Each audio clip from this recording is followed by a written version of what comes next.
Hello, family. 2 Chronicles chapter 36. Then the common people took Jehoahaz, son of Josiah, and made him king in Jerusalem in place of his father. Jehoahaz was 23 years old when he became king, and he reigned 3 months in Jerusalem. The king of Egypt deposed him in Jerusalem, and fined the land 7,500 pounds of silver and 75 pounds of gold. Then King Necho of Egypt made Jehoahaz's brother Eliakim king over Judah and Jerusalem, and changed Eliakim's name to Jehoiakim. But Necho took his brother Jehoahaz and brought him to Egypt. Jehoiakim was 25 years old when he became king, and he reigned 11 years in Jerusalem. He did what was evil in the sight of the Lord his God. Now King Nebuchadnezzar of Babylon attacked him and bound him in bronze shackles to take him to Babylon. Also Nebuchadnezzar took some of the articles of the Lord's temple to Babylon and put them in his temple in Babylon. The rest of the deeds of Jehoiakim, the detestable actions he committed, and what was found against him are written in the book of Israel's kings. His son Jehoiachin became king in his place.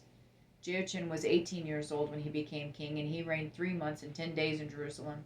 He did what was evil in the Lord's sight. In the spring Nebuchadnezzar sent for him and brought him to Babylon, along with the valuable articles of the Lord's temple.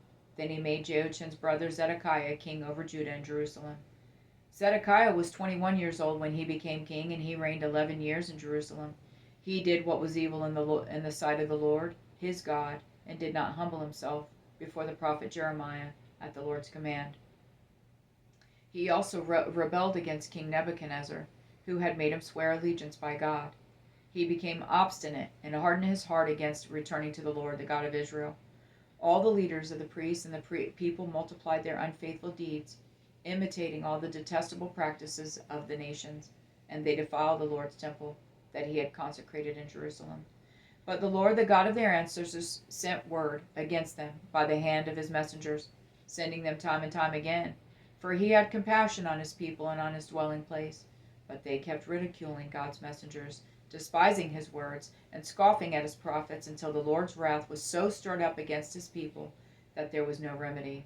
So he brought up against them the king of the Chaldeans, who killed their fit young men with the sword in the house of their sanctuary. He had no pity on young men or young women, elderly or aged. He handed them all over to him. He took everything to Babylon, all the articles of God's temple, large and small, the treasures of the Lord's temple, and the treasures of the kings and his officials. Then the Chaldeans burned God's temple.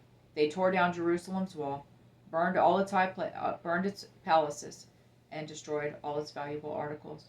He deported those who escaped from the sword to Babylon, and they became servants to him and his sons until the rise of the Persian kingdom.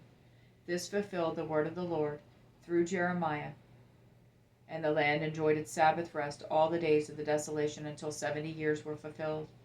In the first year of King Cyrus of Persia, in order to fulfill the word of the Lord spoken through Jeremiah, the Lord roused the spirit of King Cyrus of Persia to issue a proclamation throughout his entire kingdom, and also to put in writing that is what King Cyrus of Persia says.